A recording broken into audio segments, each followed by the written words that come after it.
Hello friends, this is Selfdestructive LPs, and for those of you who are asking this question for whatever weird reason, this is Crash Bandicoot The Wrath of Cortex.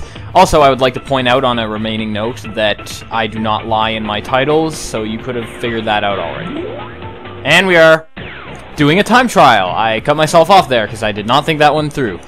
So yes, we're doing a time trial in Fahrenheit Frenzy to complete what we are doing at this particular point in time of the Fire Temple. I said Fire Temple, but I did not mean Fire Temple. I did not mean for that boss to get in my way either. What I did mean was Fire Chamber. There we go. And yeah, told you green power's a killer. It's not so bad I cut out though. Hopefully I won't bash my head into a box this time and just forget how to not be bashed into a box. Because that happens with me, apparently, and nope, green power, I am not one of your evil environmentalist cronies. No, I'm just kidding. But anywho, let's just keep on over here and get time boxes in 14 seconds. That's pretty good. Pretty good. I actually do not know if that's good at all. It probably sucks total crap. But, I mean, how good can we do when we're just friggin' holding A all the time? So now we're in this place. This is particularly a bit easier because now we can double jump our way across everything. Double jump makes things quite easy to dodge in this game, like especially fire hazards and whatnot. So it helps in these situations where it's a situation and it helps. Yeah, that was totally pertinent to say. And those are still nitros. For some reason I thought those would become tons of time boxes, but I guess I'm glad I didn't say anything about it, because I would have been wrong, and I would have been lying to you, and you guys probably do not like it when I lie to you. I would hope not, anyways. And generally when I do, someone points it out, and then I'm like, well, I didn't know that, thanks for pointing it out. Lies, I knew it all along, I was just lying to you guys. Wahaha, wahaha, I want that mask, thank you, don't crush me. And for some reason I thought that was a good idea, but whatever, I had a mask to spare. Just because I spent time getting it, might as well use it for good and not good. Because I was going to say evil, but apparently it would be evil in that case to get good time on a time trial. Which means that by getting good times on a time trial, I was being very mean and evil, and that thing almost killed me. I'm being very uncareful with this time trial, but it's not actually turning out that bad anyway. So we're just going to continue on, and I just thought of something. I never thought of that, and I'm also going to bounce on all these things because that's fun, but apparently that was kind of useless because I didn't really save much time. And now we're invisible again, and I think you turn more invisible when you're invisible in that chamber. I think you turn more invisible when you're invisible anywhere, but never mind. You turn white when you're invisible in the X-ray room, I think. And, oh, I thought it was going to cut off there, but I forgot I got a relic! And it looked like a sapphire relic, but if it was a not sapphire relic, I'm cool with that. Apparently I used to try to think of creative stuff, now I just write the the last thing I say before it's done. So how are you guys on this Wednesday of Wednesdayness? And by Wednesday of Wednesdayness, I mean Wednesday the 7th of September, I think. 2011? Is it 2011? I don't know. And yeah, we are going to be up, because we jumped, obviously, no. But we are going to be doing some avalanche stuff, but I don't want to go in there just yet. Haha, I tricked you. Yeah, you can basically troll this little teleporter thing, and eventually it'll get mad and just zap you into hell. Yeah, but hopefully we didn't piss it off that much yet. And I think we'll get a cutscene here. The Crash Bandicoot, eh? Oh, I've heard so much about you, and this is the hero I have to blow away? Oh, yeah. Seems like a bunch of hot air to me. Nope. I'm the real deal. So hopefully this time I am not wrong in saying that that mask is of the female variety. I hope not, anyways. So here we have a ice level, much like the first level in the game, except we are Coco now, and that makes everything completely different. And the fact it's a different level entirely. We seem to be on a ski hill or something. Oh, I see something over there. It's like a bonus route. A bonusness. Oh, yes, a bonusness. That's pretty great. But I'll pretend that's a thing for now while I get boxes. For some reason, I feel like I should be rushing, but I don't know. I guess I'm still thinking this is a time trial for whatever reason. But this ain't a time trial. This is one of those levels where you just almost get knocked into the pit by a friggin' red cart thing that floats in the air. And by that I meant something else, but I'm too lazy to think of what I meant. And now we are going into a bonus level, or bonus stage, or bonus... It's not a level, because this is a level, but now it's not a... Could it be a stage? But maybe it's not a stage, because maybe some people will think this is a stage, which means it's just a bonus platform that brings you into a bonus stretch of randomness. Yes, that's what it's called. That's exactly what it is. 3, 4, 5. I do not remember this bonus, and I did 100% this in my recent practice run. And, like, I have a pretty good memory, sort of, on some things. But anywho, I am going to break this thing, and I don't have to count this time, even though I should be counting. And apparently I got that box. I thought there would be a second box like that. This is an interesting bonus stage. I like this bonus stage. And you might say, what the heck is interesting about this bonus stage? It's just friggin'... it's just a path of metal boxes. What isn't interesting about a path of metal boxes randomly suspended in the air by some unseen invisible force that doesn't really make much sense whatsoever? That is basically the best thing. You cannot deny that. But whatever. And I hope I got all the boxes there. If not, well, then I have some serious explaining to do. No, or rather, Crash Bandicoot, who is now dressed like Coco, clearly has some explaining to do. Yeah, so let's break a box and continue down. Oh, I think I remember this level now. Yeah, I think I remember this level now. And by I think, I mean I definitely remember this level now, unless I don't remember this level, which is also a likelihood factor. Jump over that, and these penguins are seriously unnerving me, because penguins that kill you for no apparent reason are not the least unnerving things in the world. They're actually quite close to fish in the sense of being annoying. And oh, well, we have this thing now. This. You're gonna want to break a box. There's actually a special gem you can get if you, you want to follow the apples if you want to break the box. Does the avalanche break boxes? Just curious. It does, apparently. Okay. But if you get through all of these things, these, yeah, these checkpoint, I don't know what you would call them. Any professional skiers want to help me out with what the heck these things are called? I would call them flag poles in the ground, but I'm sure you guys would call them differently. And as you can see, it's counting the amount of flag poles in the ground that you're passing through. And if you pass through all of them by the end, you get a special gem. A dark gem. Whoa, I want to pass through that. And if I get it on the first try, that'd be pretty... I did! Wow, dark gem, first try. This is our first special gem of the game, I guess. That's pretty nice. In my practice run, that gave me such a deal of hell. I went through that 50 times, not 50 times, exaggerations, but yeah. But apparently practice does make perfect, because I mean, that run of that level was basically perfection right there.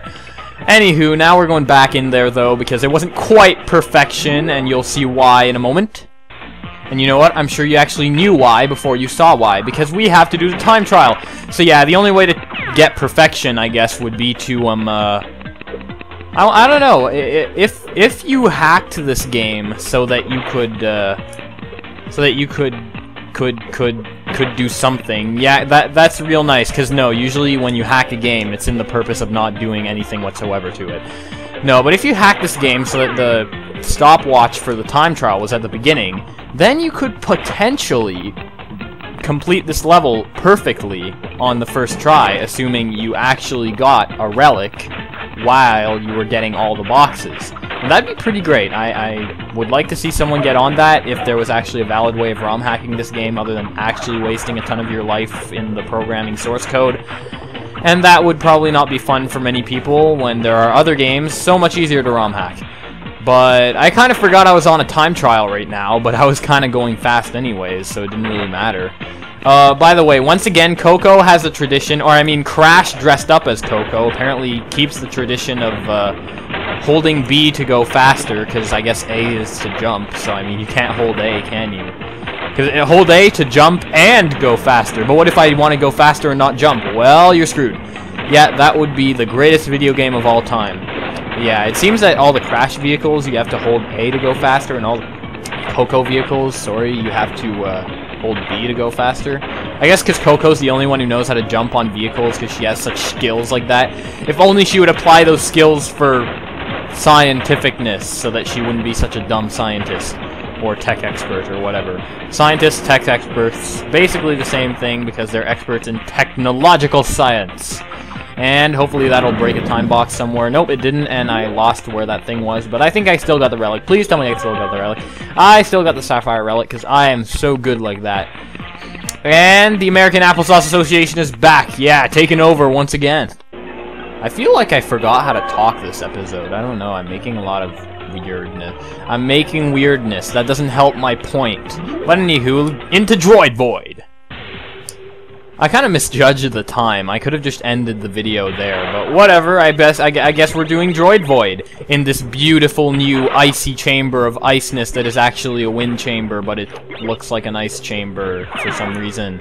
But that's not the point. Right now we're in Droid Void, not the most icy level in the world, which once again makes you wonder what were they thinking with some of these chambers. But whatever. I don't think... Yeah, that makes sense. Because, you know... Crash has pretty pro skills. He can hang on from the ceiling and just owl rotate his body. He's like the opposite of an owl. An owl can rotate its head 360 degrees. Crash can rotate his body 360 degrees. And you know what? He can get away with it too, because his arms are basically attached to his head, so that his arms can stay holding. Yeah, see, I explained the unexplainable once again, and yet whenever the video game makes up something unexplainable, I'm the first to say that that doesn't make sense. What of a hypocrite am I? A hippo kind of hypocrite. Yeah. But anywho, let's just head on here, and this is really slow. I kind of dislike these levels of this climbing, especially in the time trials, because I mean, they do account in the time they give you for the time trials that you are slowed down by this crap.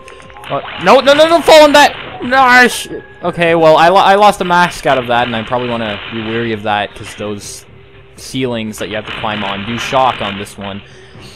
But yeah, the reason I was all freaked out, if you were wondering, is because if you don't get those boxes before they spin at top speed, then they're gonna basically be annoying, and that was stupid, honestly. But I guess I can break these, and no, I don't want to die. I'm not ready to die. That robot creeps me out. What? Okay.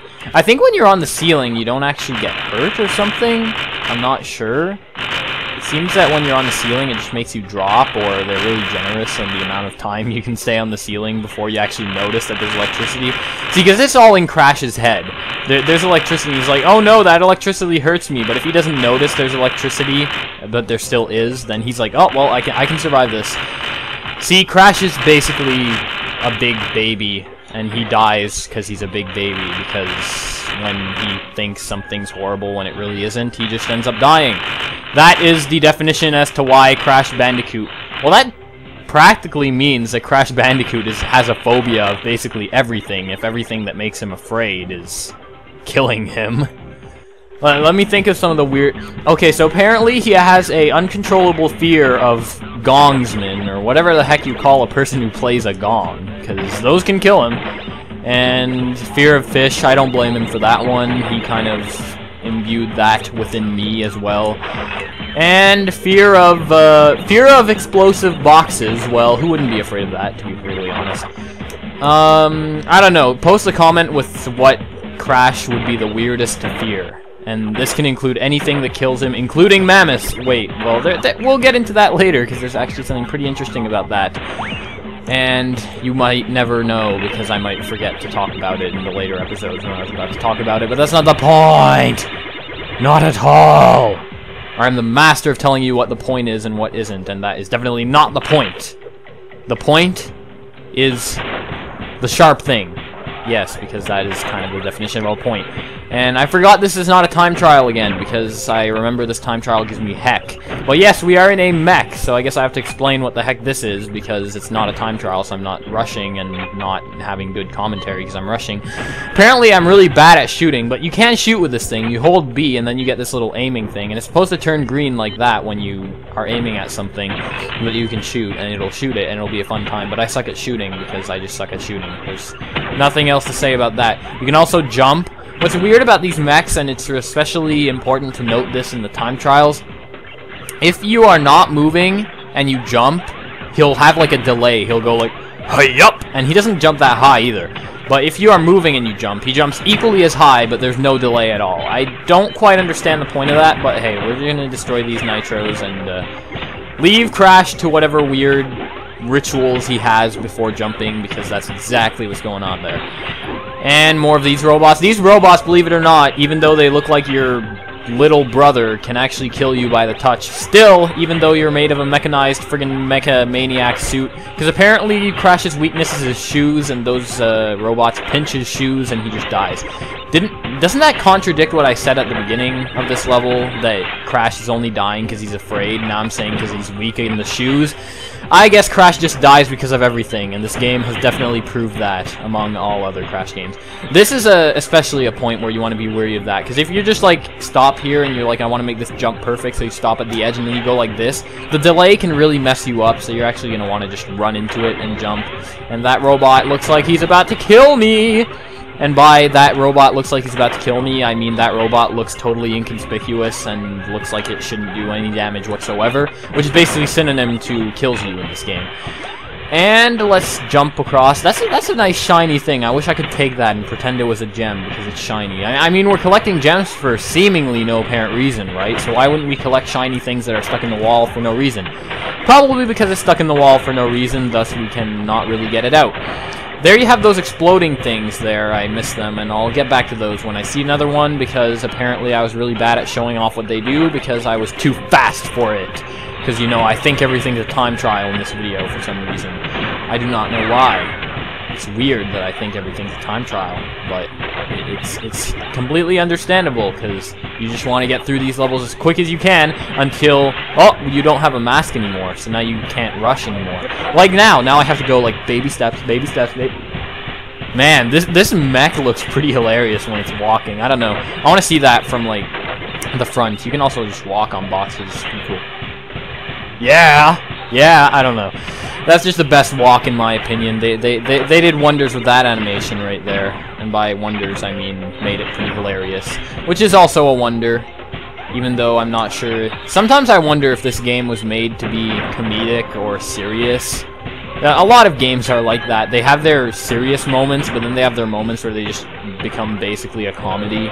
You can also potentially destroy all these nitros now without requisiting the nitro destroyer. There's also a thing there that we'll get into later. Obviously, those who have played these games before know exactly what that means. What? Purple wireframe, much like the green, red, and other types of wireframes variously located throughout the game. I wonder what this could mean. And holy crap, well, I somehow survived that. I somehow survived that as well. Probably going to want to jump over that. Oh, okay, you can do that. I was going to jump over it and shoot at it after. Now I think I'm going to shoot at it anyways. And not shoot at the imaginary wall. Check. Crash is redefining breaking the fourth wall. But he's not doing a very good job because apparently his guns suck too much.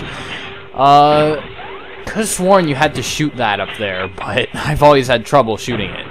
Oh, well, there we go. So, my cursor didn't... Robot! Okay, robot, I am your master, and I command you to die at the hand of my Wumpa Fruit.